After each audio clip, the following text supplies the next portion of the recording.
Assalamualaikum warahmatullahi wabarakatuh. Perkenalkan, nama saya Fani Diunasiah dan teman saya Fasya Stafara Nabila.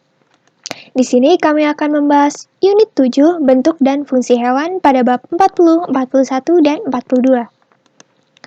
Penjelasan singkatnya, pada bab 40 kami akan membahas tentang prinsip dasar dari bentuk dan fungsi hewan, bab 41 tentang nutrisi hewan, dan bab 42 sirkulasi dan pertukaran gas. Di sini saya akan membahas tentang prinsip dasar dari bentuk dan fungsi hewan di bab 40. Subbabnya, bentuk dan fungsi hewan berkorelasi di semua tingkat organisasi.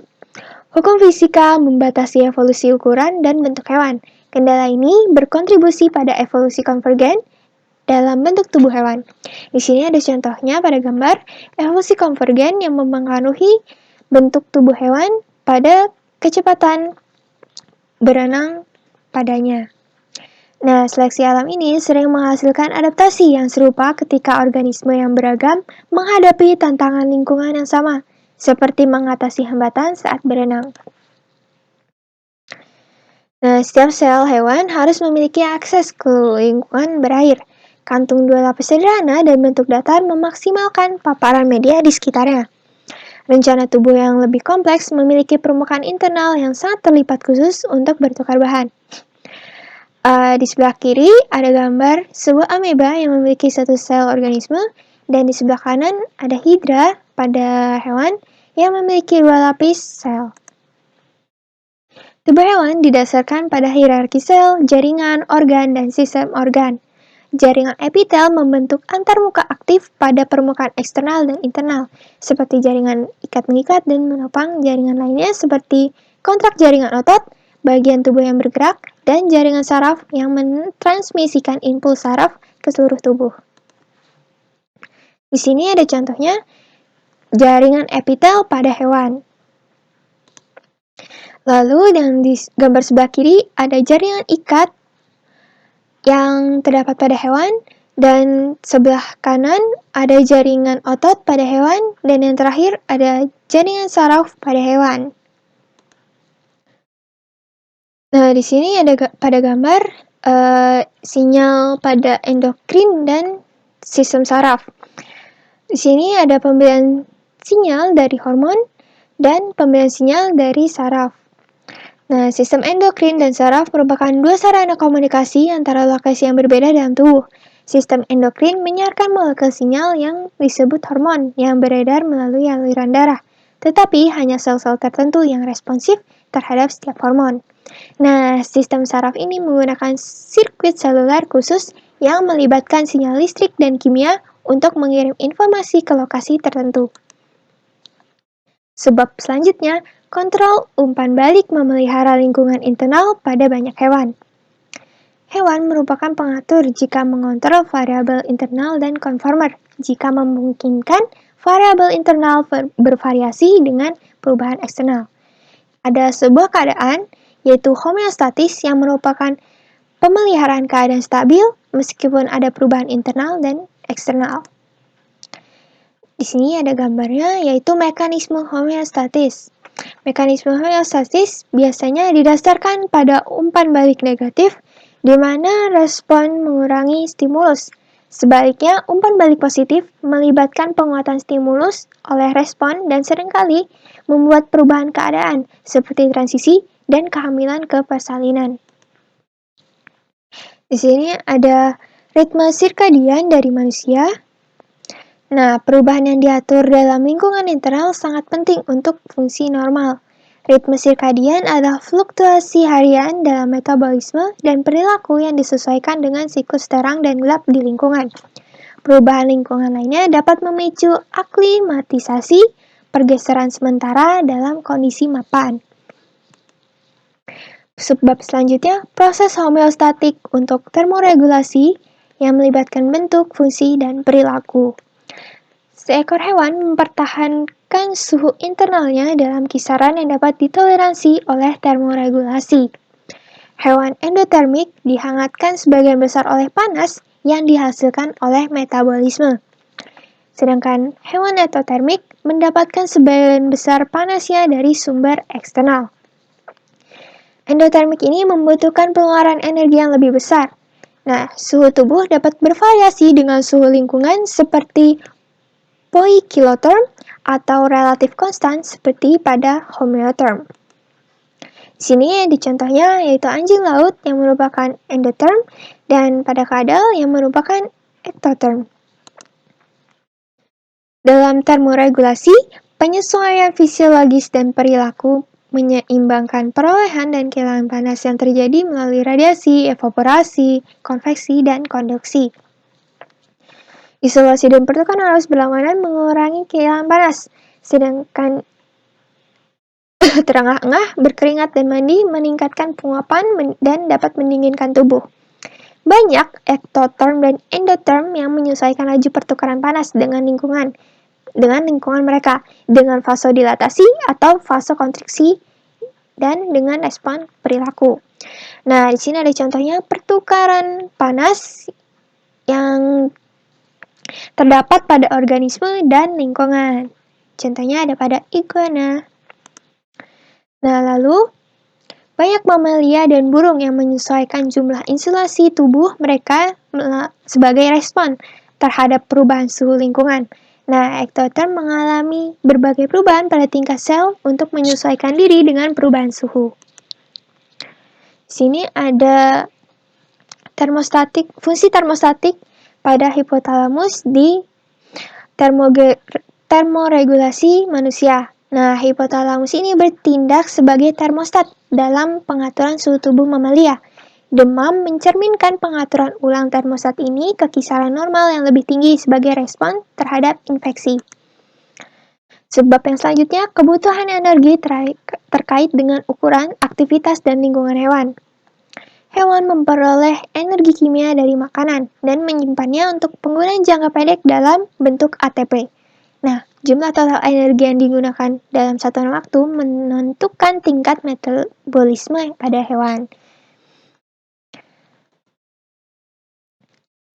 Dan di bawah kondisi yang sama, untuk hewan dengan ukuran yang sama, tingkat metabolisme basal endotherm secara substansial lebih tinggi daripada tingkat metabolisme standar ektotherm.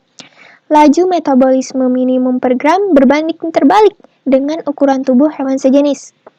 Hewan mengalokasikan energi untuk metabolisme basal atau standar, aktivitas, homeostatis, pertumbuhan, dan reproduksi.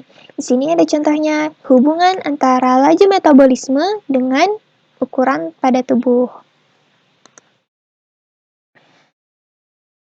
Nah, di sini ada torpor atau keadaan tidak bergerak yang merupakan keadaan penurunan aktivitas dan metabolisme menghemat energi selama lingkungan ekstrim. Hewan ini dapat memasuki keadaan tidak bergerak menurut ritme sirkadian atau siklus tidur bangun di musim dingin yang biasanya disebut hibernasi atau di musim panas yang biasanya disebut estivasi. Di sini ada contohnya hibernasi pada Muscardinus avellanarius. Nah, selanjutnya saya akan membahas di bab 41 tentang nutrisi hewan. Sebabnya, makanan hewan harus menyediakan energi kimia, bahan penyusun organik, dan nutrisi esensial. Makanan menyediakan energi bagi hewan untuk produksi ATP, kerangka karbon untuk biosintesis, dan nutrisi-nutrisi esensial yang harus disuplai dalam bentuk yang sudah dirakit sebelumnya. Nutrisi penting ini termasuk seperti asam amino dan asam lemak yang tidak dapat disintesis oleh hewan, seperti vitamin yang merupakan molekul organik dan mineral yang merupakan zat anorganik. Sini ada contohnya essential nutrients.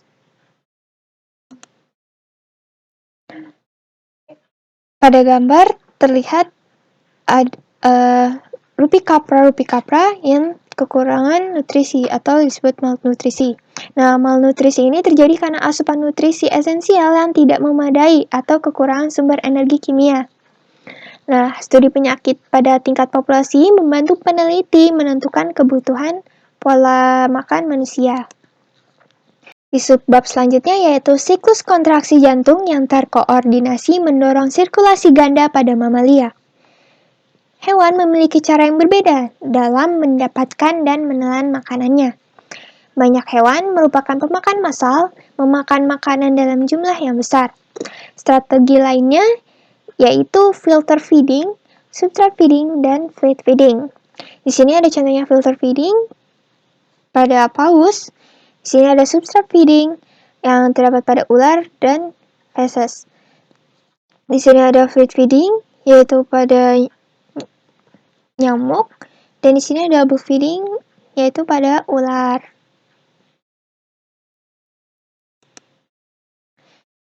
Pada gambar terlihat terdapat pencernaan pada hidra. Nah, kompartementasi ini diperlukan untuk mencerna diri sendiri. Dalam pencernaan intraseluler, partikel makanan ditelan oleh fagositosis dan dicerna dalam vakuola makanan yang telah menyatu dengan lisosom. Dalam pencernaan ekstraseluler yang digunakan oleh sebagian besar hewan, hidrolisis enzimatik terjadi di luar sel dalam rongga gastrovaskular atau saluran pencernaan. Dan pada gambar terlihat ada organ yang terspesialisasi untuk tahapan pemrosesan makanan yang berurutan membentuk sistem pencernaan pada mamalia.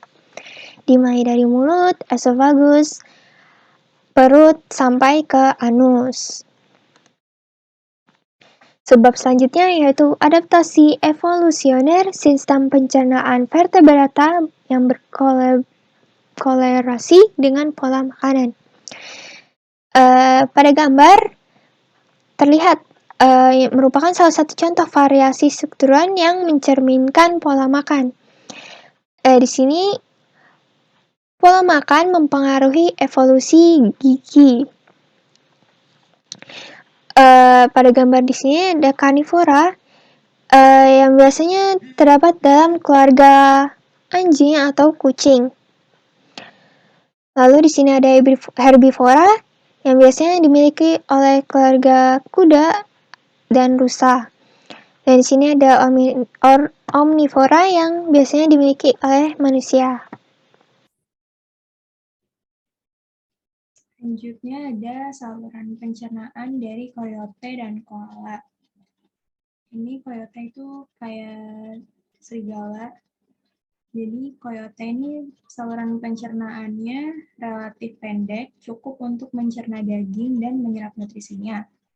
Dan sebaliknya, saluran pencernaan dari koala ini bisa dibilang cukup panjang, yang dikhususkan untuk mencerna daun kayu putih yang dimakan.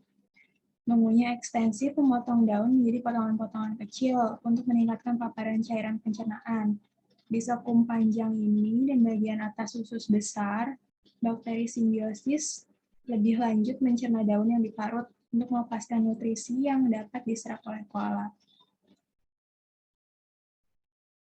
Dan selanjutnya ini ada saluran pencernaan dari hewan ruminansia.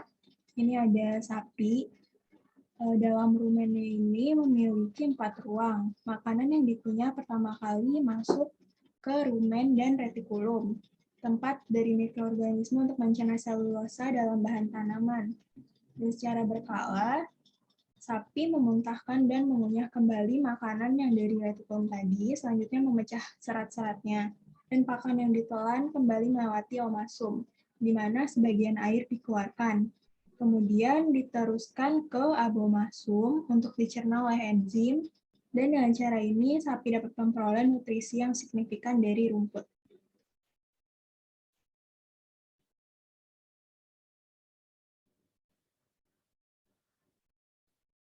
Selanjutnya ini ada hormonal control of digestion. Jadi saat makanan tiba di perut itu merenggangkan dinding perutnya. Jadi memicu pelepasan hormon gastrin. Gastrin ini bersirkulasi melalui aliran darah dan kembali ke perut, di mana ia merangsang produksi dari cairan lambung. Dan kemudian ini ada kim atau bubur makanan yang akhirnya berpindah dari lambung ke duodenum. Duodenum kemudian merespon dengan melepaskan hormon pencernaan kolesistokinin atau CCK dan sekretin. Nah, kolesistokinin ini merangsang pelepasan enzim pencernaan dari pankreas dan empedu dari kantung empedu. Sekretin ini merangsang pankreas untuk melepaskan bikarbonat atau HCO3 yang kemudian menetralkan kim tadi.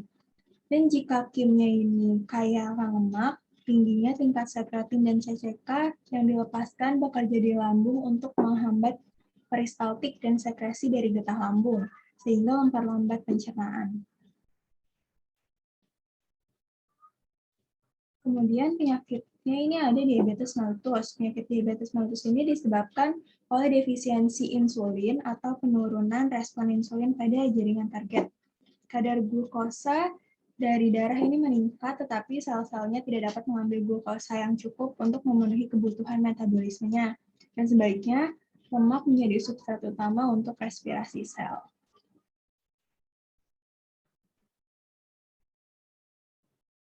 Selanjutnya ada bab 42, membahas sirkulasi dan pertukaran gas.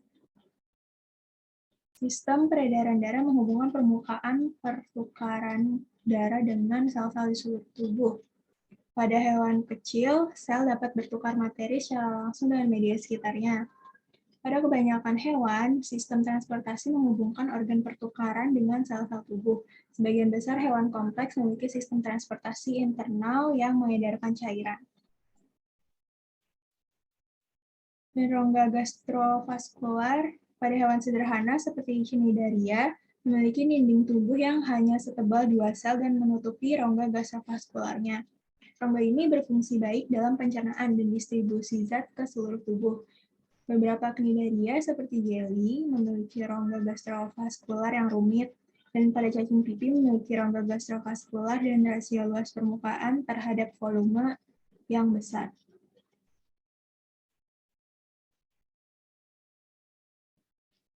Ini rongga gastrovaskular pada Mongelia aurelia, dan ini pada Planaria gracia atau cacing pipih.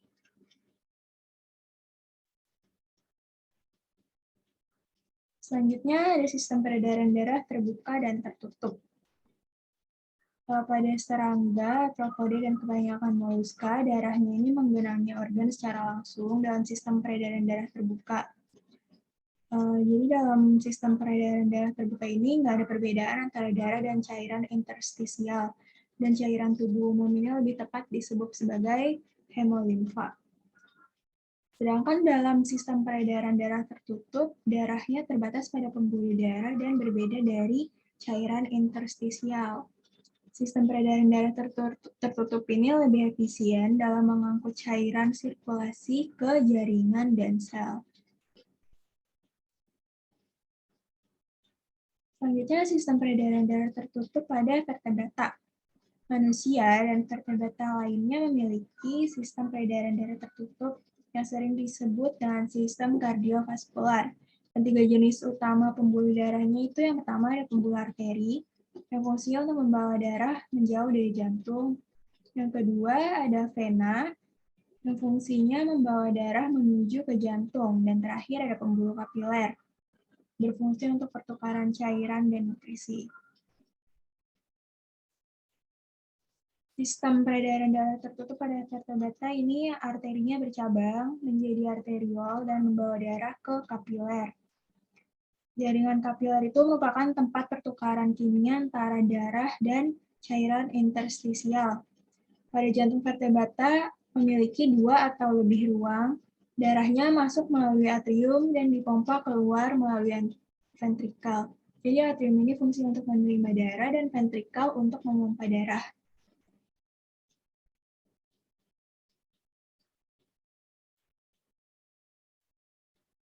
Di sini contoh dari sistem peredaran darah pada vertebrata ini pada ikan. Ini pada jantungnya memiliki dua ruang, atrium dan ventrikal.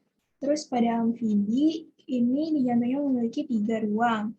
Ada atrium kanan sama kiri dan ada ventrikal. Terus pada mamalia ini pada jantungnya memiliki 4 ruang, yaitu atrium kanan kiri dan ventrikal kanan kiri. Siklus kontraksi jantung yang terkoordinasi mendorong sirkulasi ganda pada mamalia. Darahnya ini mulai mengalir dengan ventrikal kanan, memompa darah ke paru-paru.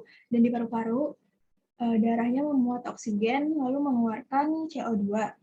Darah yang kaya oksigen ini dari paru-paru kemudian memasuki jantung di atrium kiri dan dipompa melalui aorta ke jaringan tubuh oleh ventrikel kiri. Aortanya ini memberikan darah ke jantung melalui arteri koroner. Dan darah kembali ke jantung ini melalui vena cava superior, di mana darah terdeoksigenasi dari kepala, leher, dan tungkai depan. Dan vena cava inferior, di mana darah terdeoksigenasi dari badan dan tungkai belakang. Jadi vena cava superior dan vena cava inferior ini mengalir ke atrium kanan.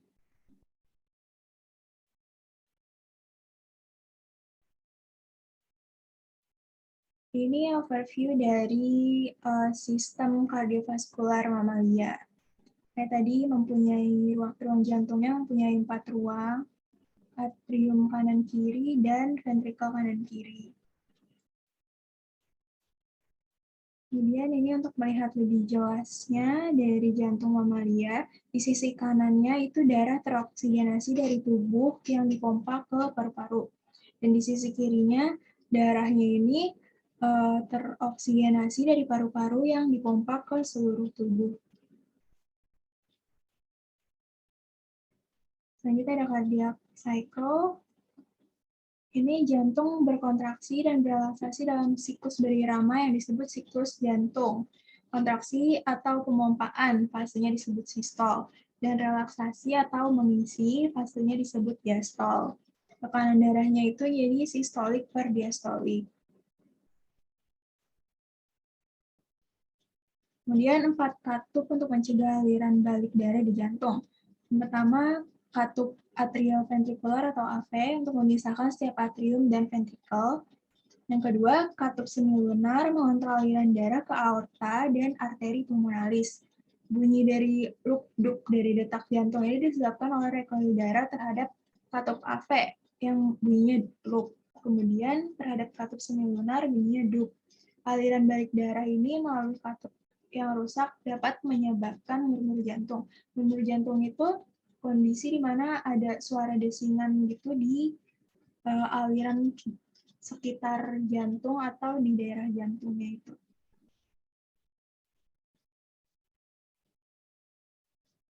Terus mempertahankan detak irama jantung. Beberapa sel otot jantung ini bersifat self-excitable, yaitu berkontraksi tanpa sinyal apapun dari sistem saraf. Dan nodus sinoatrial atau SA ini atau alat pacu jantung mengatur kecepatan dan waktu di mana sel-sel otot jantung berkontraksi. Impuls dari nodus SA berjalan ke nodus atrioventrikular atau AV, dan di nodus AV ini impulsnya tertunda kemudian berjalan ke serat Purkinje yang membuat ventrikel berkontraksi. Impuls yang berjalan selama siklus jantung ini dapat direkam sebagai elektrokardiogram atau EKG. Ini EKG-nya.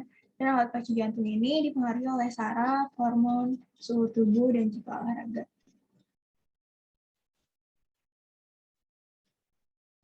Pola tekanan dan aliran darah mencerminkan struktur dari susunan pembuluh darah.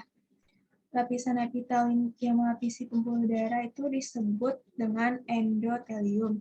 Kapiler ini memiliki dinding yang tipis. Arteri dan vena memiliki endotelium juga, otot polos, dan juga jaringan ikat. Arteri ini dindingnya lebih tebal daripada vena untuk menampung tekanan tinggi oleh darah yang dipompa dari jantung. Dan vena dindingnya lebih tipis daripada arteri. Kecepatan aliran darah pada hukum fisika yang mengatur pergerakan cairan melalui pipa karena mempengaruhi aliran darah dan tekanan darah. Jadi kecepatan aliran darah itu paling lambat ada di capillary bed sebagai akibat dari resistensi yang tinggi dan luas penampang total yang juga besar. Aliran darah di kapiler ini tentu lambat untuk pertukaran material. Nah, itu tekanan darah. Tekanan darah merupakan tekanan hidrostatik yang diberikan darah terhadap dinding pembuluh darah. Dalam pembuluh darah yang kaku, tekanan darah dipertahankan dan pembuluh darah yang kurang kaku berubah bentuk dan tekanan darahnya pun hilang. Tekanan darah ini ada dua, tekanan darah sistolik dan diastolik. Yang sistolik merupakan tekanan di dalam arteri selama kontraksi atau sistole ventricle. Itu adalah tekanan tertinggi di dalam arteri. Dan tekanan diastolik ini merupakan tekanan dalam arteri selama relaksasi atau diastol, lebih rendah dari tekanan sistolik.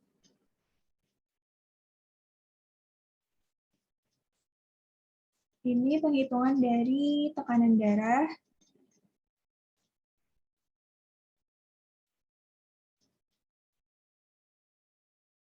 Kita blood pressure and gravity. Ini ada hubungannya dengan pingsan yang disebabkan oleh aliran darah yang tidak memadai ke kepala. Jadi aliran darahnya kurang gitu di kepala. Nah, hewan dengan leher yang lebih panjang ini membutuhkan tekanan sistolik yang lebih tinggi untuk memompa darah dengan jarak yang lebih jauh untuk melawan gravitasi. Dan darah dipindahkan melalui vena oleh kontraksi otot polos, kontraksi otot rangka, dan perluasan vena cava dengan inhalasi. Dan katup satu arah dalam vena atau jantung berfungsi untuk mencegah aliran balik darah.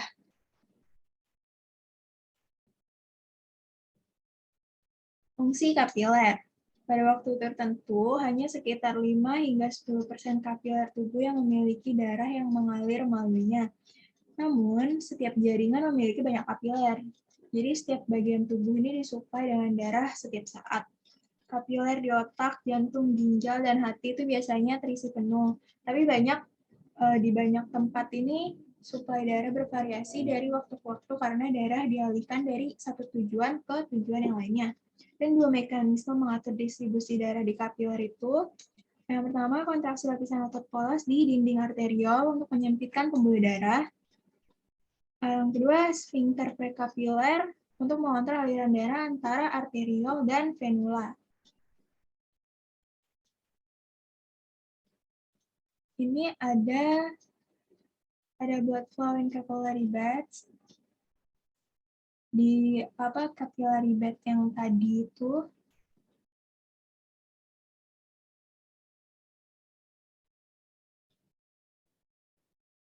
beberapa aliran darah ini langsung dari mengalir langsung dari arteriol ke venula melalui kapiler atau saluran yang selalu terbuka.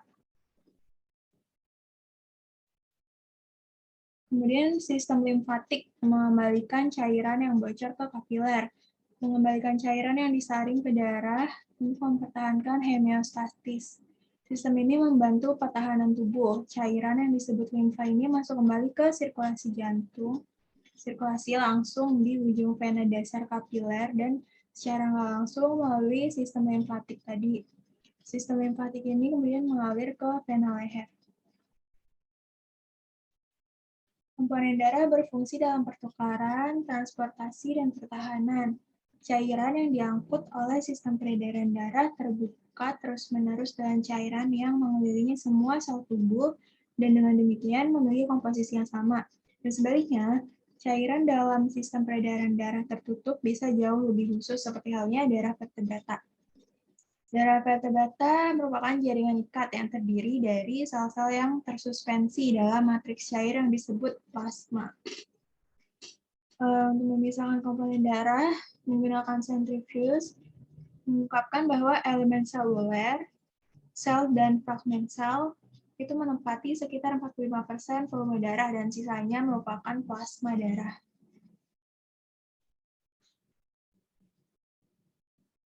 Ini perbedaan dari macam-macam sel darah. Macam-macam sel darah ada dari stem cell, terus ada ini sel T dan sel B dari limfosit. Ini merupakan proses dari pembekuan darah. Pembekuan darahnya dimulai ketika endotel dari pembuluh darahnya rusak, menyebabkan jaringan ikat di dinding pembuluh darahnya itu ikut terpapar.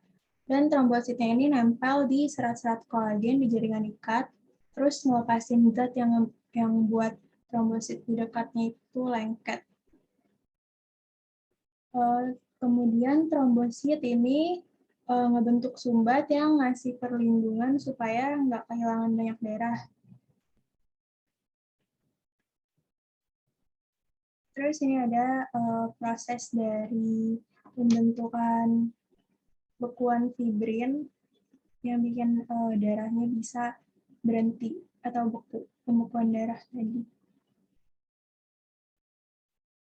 Selanjutnya penyakit jantung. Penyakit jantung salah satu jenisnya itu ada aterosklerosis yang disebabkan oleh penumpukan deposit plak di dalam arteri.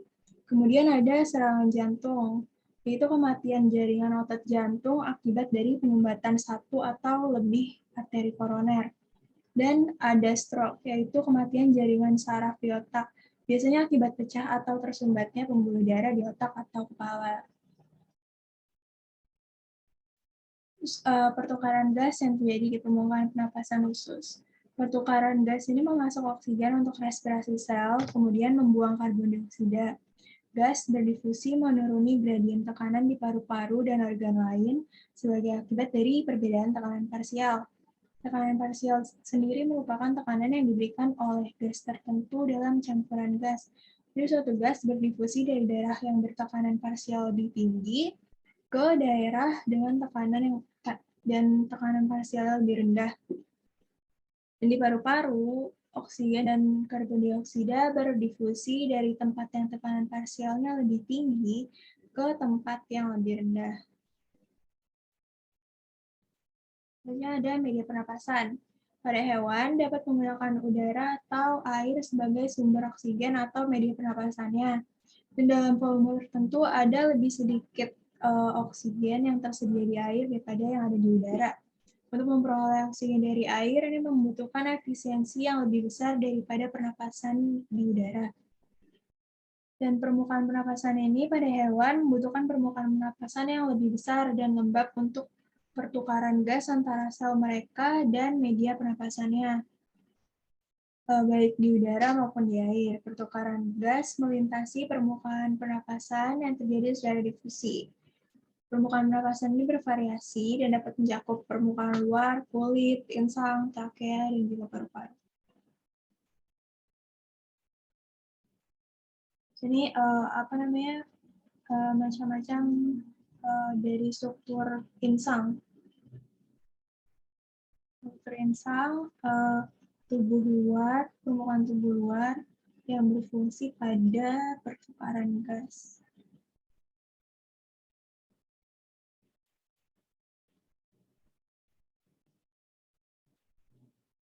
Selanjutnya sistem trakea pada serangga. Sistem trakea pada serangga ini terdiri dari tabung yang bercabang kecil menembus tubuh. Tabung trakea ini memasok oksigen langsung ke sel-sel tubuh. Sistem pernapasan dan peredaran darahnya ini terpisah. Serangga yang lebih besar harus memberikan ventilasi pada sistem trakea mereka untuk memenuhi kebutuhan dari O2-nya, kebutuhan oksigen si serangga tersebut.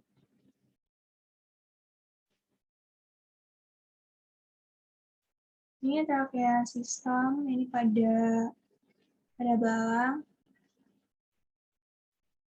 Ini ada kantong udaranya, kemudian ada trakea, dan ada external opening.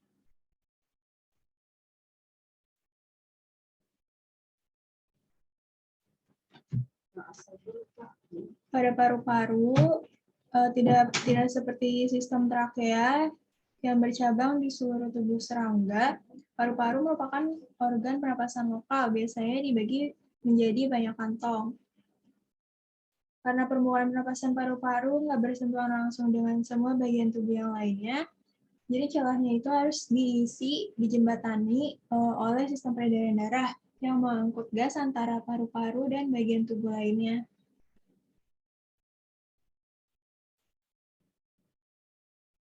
Pernapasan memberi ventilasi pada paru-paru. Mekanisme pernapasan ini bervariasi secara substansial di antara vertebrata. Amfibi memberikan ventilasi pada paru-parunya dengan tekanan positif pernapasan yang memaksa udara turun ke trakea. Pada burung menggunakan sistem kantung udara sebagai penghembus untuk menjaga supaya udaranya ini mengalir melalui paru-paru dalam satu arah saja. Jadi untuk mencegah bercampurnya udara yang masuk dan keluar. Karena campuran udara masuk yang keluar itu bisa menurunkan efisiensi dari ventilasi atau pertukaran udara tadi. Sedangkan pada mamalia, memberikan ventilasi pada paru-paru mereka menggunakan tekanan negatif pernapasan. Adaptasi untuk pertukaran gas termasuk pigmen yang mengikat dan mengangkut gas. Di paru-paru, gradien tekanan parsial ini mendukung difusi bersih dari oksigen ke dalam darah dan karbon dioksida untuk keluar dari darah. Dan pada situasi sebaliknya ada di seluruh tubuh. Pigmen pernapasan seperti hemosianin dan hemoglobin ini mengikat oksigen dan sangat meningkatnya jumlah oksigen yang diangkut oleh sistem peredaran darah. Pada adaptasi evolusioner memungkinkan beberapa hewan untuk memenuhi tuntutan O2 yang luar biasa, yang banyak yang dibutuhkan oleh mereka. Contohnya pada mamalia yang menyelam dalam di laut. Jadi mamalia itu menimbun oksigennya dalam darah dan jaringan lain, kemudian menghabiskannya secara perlahan. Jadi dia nggak kehabisan oksigen selama menyelam, karena ditimbun tadi.